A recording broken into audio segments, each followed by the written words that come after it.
found guilty on all 34 felony charges. A New York City jury reached a verdict within the past hour in Mr. Trump's criminal trial.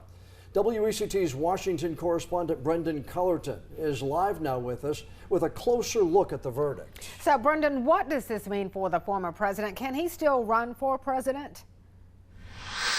Francis and John, the short answer to your question is yes. There is nothing in the Constitution that prevents a now convicted felon from running for president. Now, the next question is, does this help him or hurt him? Are there people that say, I can't vote for a convicted felon, that might have been on the fence between Biden and Trump? On the other hand, the former president has already sent out a fundraising email, and we're less than an hour from this verdict delivered. So it's already crashed, meaning it either wasn't set up properly, or so many people are trying to donate to the former president right now that it can't even handle the volume. So how it shakes out politically, is anyone's guess. Sometimes this can be viewed as a political persecution. Are people going to view it that way, as Donald Trump is saying? Politics aside, though, yes, he can run for president. Even if he does end up behind bars, he can still be on the ballot. He can still win the election. What is the possibility that, what you mentioned, that he is sent to prison? Well, that is now up to Judge Marchand. The 12-member jury was the body that ended up delivering the guilty verdict. The sentencing date is July 11th. So we have some time between now and then for the judge to weigh all of these factors, these 34 counts of felony falsifying business records, decide which way he wants to go. This is not the first person who's been convicted of falsifying business records in New York. A lot of them didn't go to prison. This could be probation. This could be house arrest. There's a lot of different ways this could go, but it could lead to the former president being behind bars in the heat of an election season.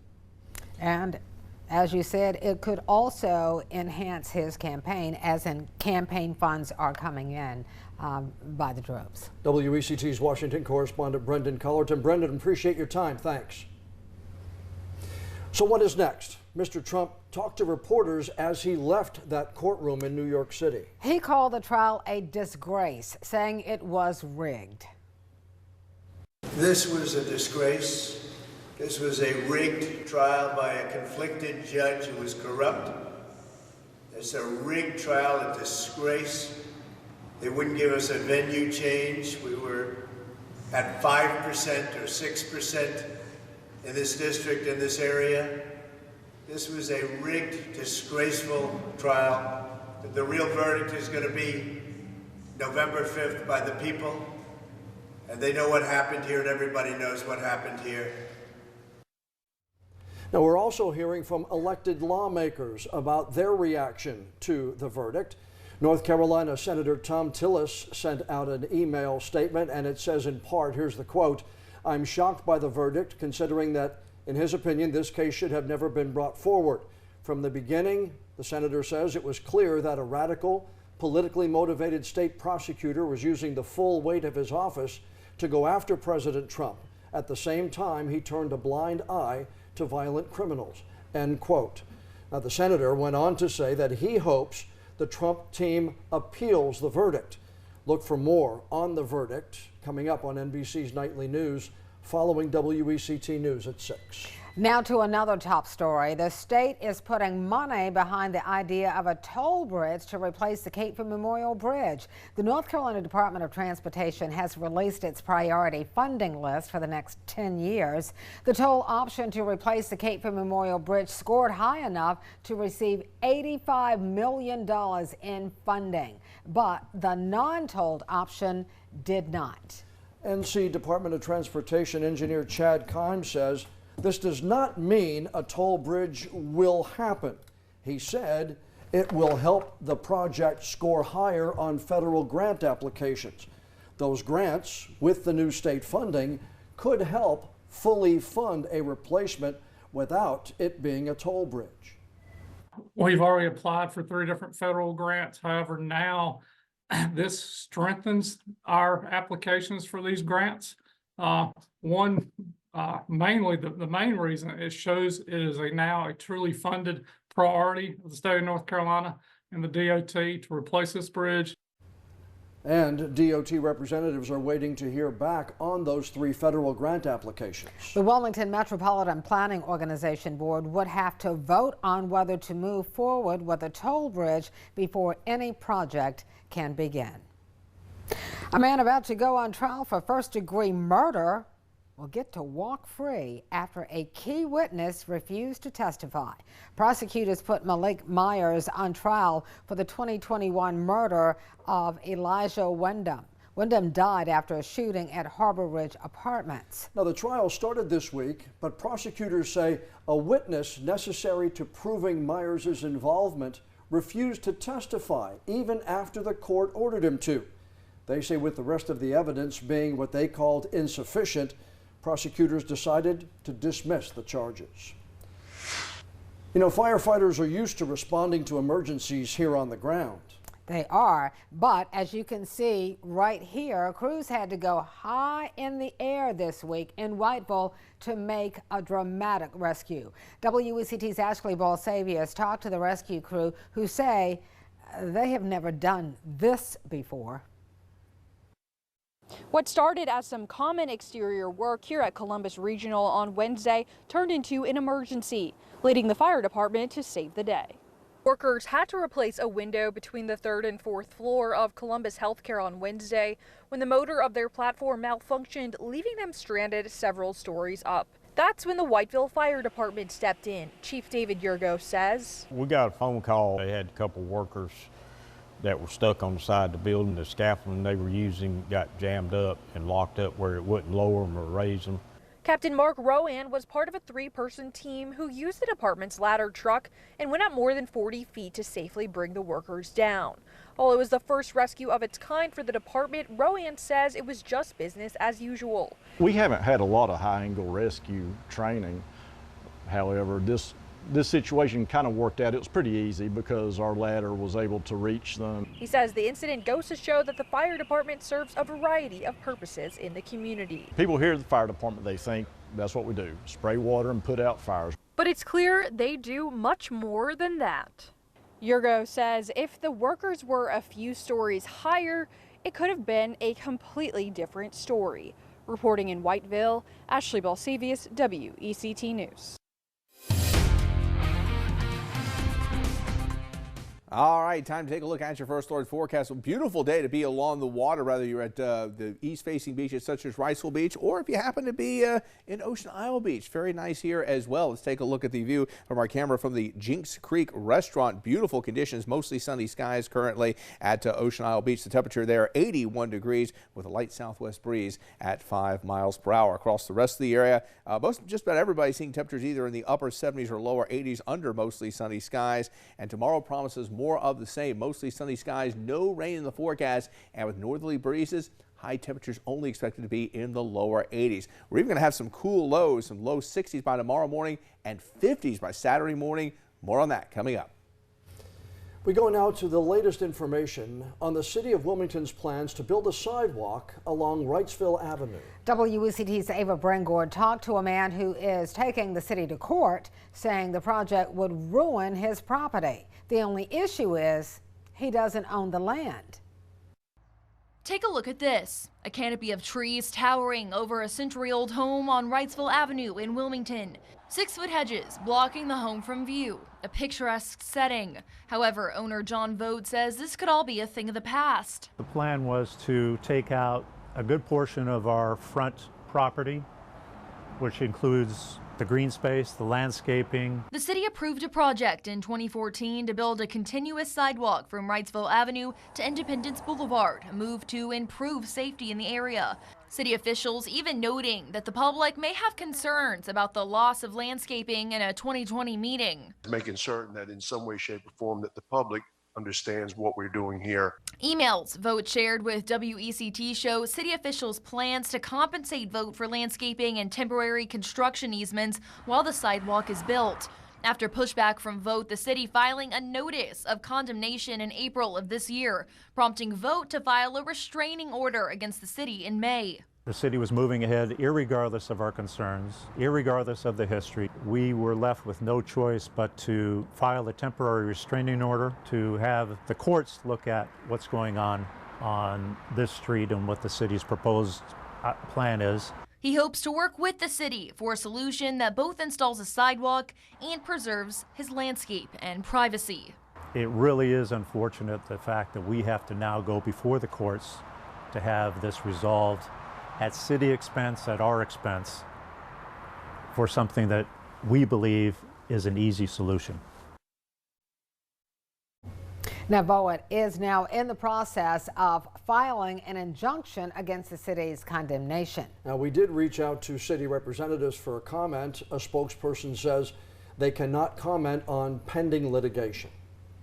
Neighbors in one town have a chance to point out areas that are prone to flooding and voice how it's affecting them. The town of Belleville is working with an engineering firm to do a stormwater feasibility study. Officials want to hear from you about where flooding is happening, how it's impacting you, or any concerns you may have. There are 3 ways you can do the survey: online, at Town Hall, on weekdays between 9 and 4, or using a printed map and board activities at Town Hall. The survey is up now until June 11th. A number of patients on popular weight loss drugs are reporting severe depression. Up next, we hear from a pharmaceutical company and we get a doctor's advice. Where news comes first, you're watching WECT News. New weight loss drugs are so effective and so popular they can hardly stay in stock. But WECT's national investigative reporter Brendan Keefe found out the Food and Drug Administration is looking into some rare reports of depression and suicide from some patients who took some of those drugs. Clint Etheridge has taken steps to defeat his twin enemies, diabetes and food addiction. His doctor prescribed semaglutide, the active ingredient in Ozempic and Wegovy. You lost about 70 pounds. Yes. That's extraordinary in a year. Yes. The photos tell the story before and after. His diabetic numbers melted away with the pounds. The drug worked. Yes. So what went wrong? I know without a doubt that it made me violently depressed. But it just got progressively worse, and it led to a suicide attempt. The FDA has approved 2 injectable versions of semaglutide, Ozempic for diabetes and Wegovy for obesity. Both contain the same active ingredient that leads to weight loss, and both have 15-page prescribing information sheets.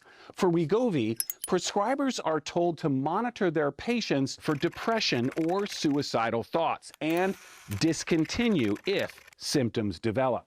Depression is mentioned 5 times in the Wegovy prescribing information, and the word suicidal appears 14 times. But for Ozempic, the words depression and suicidal appear nowhere in the prescribing information. Wegovy and Ozempic, the breakthrough treatment for obesity, promises a fast result. Weight loss patients have turned to the diabetes drug Ozempic amid shortages of Wegovy. Clint was unable to get the drugs made by Novo Nordisk, so his doctor prescribed semaglutide from a local compounding pharmacy. Months later, after the event, I had started gaining weight again because I was not on the product, but I did do another dose. Within 24 hours, I felt the same level of depression all over again. Clint shared his experience with the FDA through the agency's adverse event reporting system.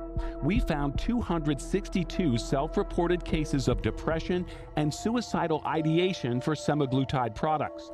That data includes reports of 20 completed suicides. They feel strangely like kindred spirits who went through the same thing that I did, just didn't make it. Whenever you talk about depression and suicide, we must take it seriously, and the FDA is taking a look at it. Dr. Jane Morgan with Atlanta's Piedmont Healthcare says the FDA review of reports like Clint's shows the system is working. You should absolutely speak with your physician if you're having any symptoms at all. Novo Nordisk stands behind the safety and efficacy of all of our GLP-1 RA medicines when they are used as indicated, the drug company told us, adding, our review of the clinical trials, including large outcome studies and observational studies did not find an association between the use of GLP-1 RA medicines and the occurrence of suicidal thoughts or actions. I have zero doubt, no doubt that this drug caused me to be suicidal, and I almost lost my life from it. Wow. Now, if you're taking semaglutide or similar drugs, the Food and Drug Administration says talk with your doctor about potential effects. The agency is also asking medical professionals to monitor patients for signs of depression and suicidal thoughts. If you or someone you love is having suicidal thoughts, you can get help right now by calling or texting 988. That's the number for the 24-hour suicide lifeline, 988. All right, you want to know why it feels so nice outside? We'll take a look at the dew point values. Typically in the summer months, they tend to be in the 60s and 70s. Right now, they're in the low 50s. That's why it feels nice. That's why there are no showers or storms. We'll see how long this cooler, drier air sticks around next. Here's your forecast from the First Alert Weather Team. All right, a good evening to you. This is the First Alert Sky Tracker shot of the week. And of course, it's sponsored by Window World. We're taking a bird's eye view, beautiful bird's eye view, love this one, of Lake Waccamaw. Beautiful shot of the water in the onshore area there. Just shows you a lot of the beautiful scenery we have across southeastern North Carolina. And it looks extra nice tonight, obviously, because the weather is so beautiful outside. Low humidity, no showers or thunderstorms. We saw a high of 84 in Wilmington today. And part of the reason why we're seeing these cooler temperatures, something you don't see very often this time of the year, a little bit of a dip right here in the jet stream, allowing some cooler air, northerly breezes to flow into southeastern North Carolina. We're actually going to really feel the effects of this most as we head into tomorrow and Saturday with highs in the lower 80s and probably even some, get this, 50s for lows as we head towards Saturday morning, which of course is the first day of June. Now, normally, this kind of pattern is not going to stick around very long. You see the cooler conditions start to lift out of here, and we will gradually start to see the heat and humidity begin to return as we head into next week. Highs will get back into the mid-80s. We'll gradually start to see the return of at least some spotty showers and thunderstorms in the afternoon. Still, I have to say, no major storm systems really heading our way, at least in the short term, and so you'll have to continue to water your lawns and gardens out there. We're just not going to get a lot of help from Mother Nature in terms of showers and thunderstorms, but interestingly, the longer term, there is maybe an upper low kind of parking itself across parts of the Tennessee Valley. That may lead to a more active pattern as we move into the, say, 9 to 10 day time frame. Here's your forecast for tonight. 61 for the low. Northeast winds around on the light side. In fact, temperatures in some of our inland counties will actually be able to drop into the upper 50s tonight. And then tomorrow, mostly sunny skies. Gorgeous with that north wind at 5 to 10 miles per hour, a high of 81. Satellite radar composite, there is really nothing to talk about, just a few scattered clouds across the area. There is nothing on the First Alert Digital Doppler, and really no reason to think that the next 24 to 48 hours will be active other than a few scattered clouds occasionally moving by. You can see a few of those clouds tomorrow morning. Notice though those northerly breezes, that's what's going to keep those temperatures below normal here. Again, you see a few clouds passing by occasionally, but right now really no indications of any rainfall in the forecast for either Friday or Saturday. Right now we're going with a dry forecast both days. 80 in Burgaw, 73 degrees in Wilmington, and compared to 24 hours ago, a lot of temperatures running anywhere from 5 to 6 degrees cooler than 24 hours ago. Here's your 7-day forecast. Lower 80s for Friday and Saturday. Sunday looks pretty good too, a high of 84. Next week we will start to see at least some stray showers and thunderstorms back in the mix. It'll be hotter and more humid, highs in the mid 80s and lows in the upper 60s.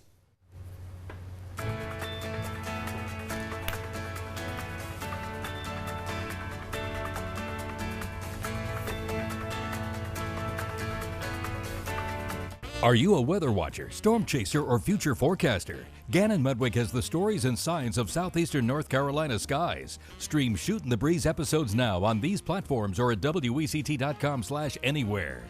Sponsored by Glow Med Spa.